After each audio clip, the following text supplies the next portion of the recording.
अस्सलामुअलैकुम व्यूअर्स, उम्मीद है कि आप सब खैरियत से होंगे। मेरा नाम है डॉक्टर साकिब जब्बार और आप देख रहे हैं फूड साइंस यूनिवर्स। आज मैं एक नया टॉपिक लेकर आपके सामने हाजिर हूं। आज मैं बताऊंगा आपको कि वैक्यूम सीलिंग क्या होती है और वैक्यूम सीलर के ज़रिए आप घरों के अंदर कैसे अपनी प्रोडक्ट को वैक्यूम सील कर सकते हैं। सबसे पहले तो बता दूं मैं वैक्यूम सीलिंग होती क्या है।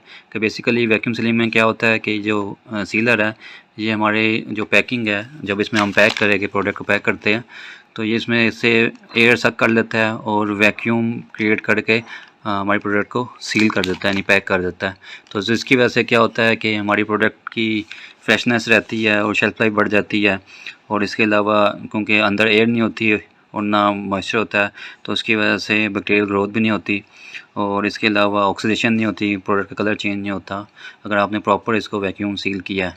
ठीक है, वैक्यूम पैकेजिंग को एक टर्म यूज़ होती है ROP, यानी रिड्यूस ऑक्सीजन पैकेजिंग भी कहते हैं। तो ये मैंने कि जहाँ पे रिड्यूस ऑक्सीजन पैकेजिंग की बात हो तो वहाँ पे वैक्यूम पैकेजिंग का नाम आएगा।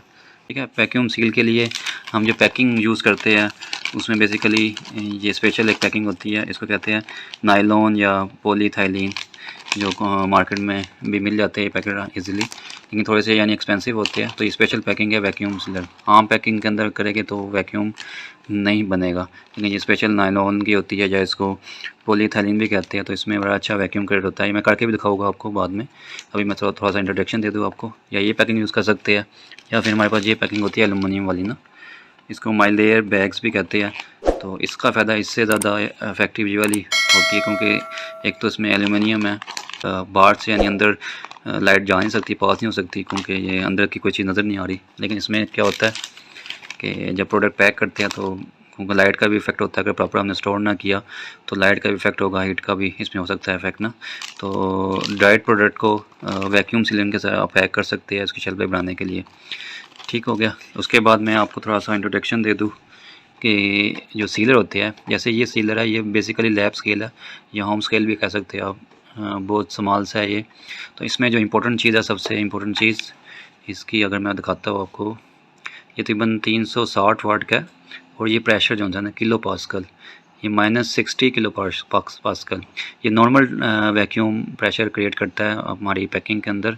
लेकिन ड्राइड प्रोडक्ट के लिए, अगर ड्राइड बनाना की बात करें या ड्राइड एप्पल की बात करें, तो मोस्टली जो रिकमेंडेशन है वो -80 से -95 किलो पास्कल होना चाहिए। अगर आप शेल्फ लाइफ बढ़ाना चाहते हैं 1 साल तक, तो आपको फिर ज़्यादा यानी जो माइनस में जाना पड़ेगा, -85 या -95 तक। वो यानी उससे क्या होगा, जब उससे वैक्यूम सील करेंगे इतना प्रेशर क्रिएट करके, तो शेल्फ लाइफ 1 से 2 ईयर्स हो जाएगी। लेकिन अगर हम -60 kPa की बात करें, किलो पास्कल की, तो इसमें जो बनाना की जो ड्राइड बनाना हम अभी पैक करके मैं दिखाऊंगा आपको कि उसकी जो शेल्फ लाइफ रहती है वो 2 से 3 महीने रहती है। ठीक है, लेकिन इसके लिए ज़रूरी है कि जो अब आपके ड्राइड प्रोडक्ट हो उसमें मॉइस्चर बिल्कुल ना हो। अगर आप उसके अंदर मॉइस्चर होगा तो फिर वैक्यूम सीलिंग या वैक्यूम पैकेजिंग काम नहीं करती। इसलिए कोशिश करें कि जो वैक्यूम सीलर के लिए जो भी प्रोडक्ट आपने इसमें वैक्यूम करनी है वो प्रॉपर्ली ड्राइड हो, उसमें मॉइस्चर ना हो। ये यानी मुख्तलिफ चीज़ों के लिए यूज़ हो सकता है, जैसे ड्राइड फ्रूट्स एंड वेजिटेबल है उसके लिए भी आप यूज़ कर सकते हैं। इसके अलावा आप आमतौर पे ये मुख्तलिफ चीज़ों के लिए कोई भी पैकिंग कर रहे हो जिसमें, जैसे मिसाल के तौर पर आपके यानी घर में कोई भी यानी टूल्स वगैरह है, जैसे पेचकस वगैरह, जिसमें यानी नमी के जंग लग जाता है, तो आप इन पैकिंग के अंदर उसको भी, मीट के अंदर भी यूज़ होता है ये। अगर आप घरों में जैसे हम मीट फ्रीज़र के अंदर रखते हैं तो बस दफ़ा उसका क्या होता है कि 1-2 महीने के बाद निकाल ले तो उसका कलर चेंज हो जाता है और उसकी जो टिश्यूज़ है वो श्रिंक्स हो जाते हैं, यानी सूख से जाते हैं, ऊपर वाली जो लेयर होती है टिश्यू की ना, मीट की ना। लेकिन जब मीट को आप वैक्यूम करके पैक करके फ्रीज़र के अंदर रखेंगे तो इसकी लाइफ बढ़ जाएगी मीट की ना। तो इसलिए मुख्तलिफ प्रोडक्ट के अंदर यूज़ कर सकते हैं। यहाँ पे अभी जो मैं बात करूँगा वो ड्राइड प्रोडक्ट्स, क्योंकि हमारा टॉपिक पहले मैंने इस पर एक लेक्चर बनाया, तो आज मैं इसकी वैक्यूम सीलिंग की बात कर रहा हूँ कि हमारी ड्राइड प्रोडक्ट की तो शेल्फ लाइफ बढ़ जाए। इस इंस्ट्रूमेंट का मैं बता दूं कि ये इंस्ट्रूमेंट यानी क्योंकि लैब स्केल है, इसकी कीमत यानी 5000 है। तो इससे बड़े वाले यानी ना 5 से 15,000 जो लैब स्केल है इतनी रेंज में मिल जाते हैं। लेकिन अगर आपने प्रॉपर यानी इंडस्ट्रियल लेवल पे काम करना है, फिर आपको बड़ा वैक्यूम सीलर लेना पड़ता है, जिसकी यानी -85 -95 kPa यानी प्रेशर वो प्रोड्यूस कर सकता है। तो बेसिकली अगर इंडस्ट्रियल लेवल पे काम करना है तो आपको बड़ा लेना पड़ेगा। उसकी कीमत तकरीबन 3 से 4 लाख के बीच में होती है। ठीक हो गया। तो ये मैं थोड़ा सा शॉर्ट सा आपको इंट्रोडक्शन दिया। तो अभी हम यानी प्रैक्टिकली यानी अपने ड्राइड बनाना को इस बैग के अंदर सील करके मैं दिखाता हूँ आपको। हमने ये ड्राई कर लिया बनाना, तो अभी हम इंशाल्लाह इस सीलर के अंदर रखेंगे, इसको वैक्यूम सील करेंगे। तो इसकी दो साइड होती है, एक ये डॉटेड साइड होती है और एक प्लेन होती है। तो हम ये डॉटेड साइड आगे रखेंगे सीलर के अंदर। मैं रख के दिखाता हूँ आपको। मैंने सीलर ओपन किया और उसके बाद ये मैंने सीलर के अंदर रख दिया। ये आप देख रहे हैं, इसको यूँ करके आपने रखना ताकि ये बिल्कुल एक्यूरेट आए, उसमें से जो एयर हो वो आप निकाल लें और उसके बाद आप इसको बंद कर दें। और इसके दो लॉक लगे हुए हैं, यहाँ पे एक लॉक है और यहाँ पे टिक्की वाला, ये आपका लॉक बंद हो गया। और अब ये बटन दबाएंगे हम, वैक्यूम स्टार्ट करें। ये देखिए इसमें ये वैक्यूम स्टार्ट हो गया, आपके सामने ये वैक्यूम कर रहा है। इसकी आवाज़ भी आ रही होगी आपको। ये जब वैक्यूम कंप्लीट हो जाएगी तो उसके बाद ये ऑटोमेटिकली ये रेड लाइट जल रही है।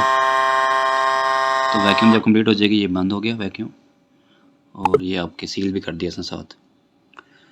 तो अभी मैं निकाल के दिखाता हूँ आपको। ये मैं लॉक खोलूँगा यहाँ से, ये लॉक है इसका, ये खोला और ये खोला, इसका लॉक खोला मैंने और देखिए इसने सील भी बड़ी अच्छी कर दी है। ये सील भी हो गई और ये वैक्यूम पैक हो गया। आप देख सकते हैं ऐसे हो जाता है वैक्यूम पैक। तो अब इसमें ये 2 से 3 महीने अगर आप जब भी खोलेंगे इसको ये फ्रेश फील होगे। तो बेसिकली वैक्यूम जो सीलिंग है या वैक्यूम पैकेजिंग है बेसिकली इस तरह होती है कि इसमें से एयर बिल्कुल चेक हो गई है और ये अब सील भी हो गया। इस मशीन ने सील भी कर दिया और इसे एयर भी रिमूव कर दी। तो आज के टॉपिक में मैंने आपको बताया कि वैक्यूम सीलिंग क्या होती है और घर में हम कैसे यानी वैक्यूम सील कर सकते हैं। तो उम्मीद है कि आपको ये टॉपिक और प्रैक्टिकल पसंद आया होगा। तो मिलते हैं नेक्स्ट वीडियो में। आज के लिए इतने काफ़ी है। Thanks for watching my video. Take care. अल्लाह हाफिज़।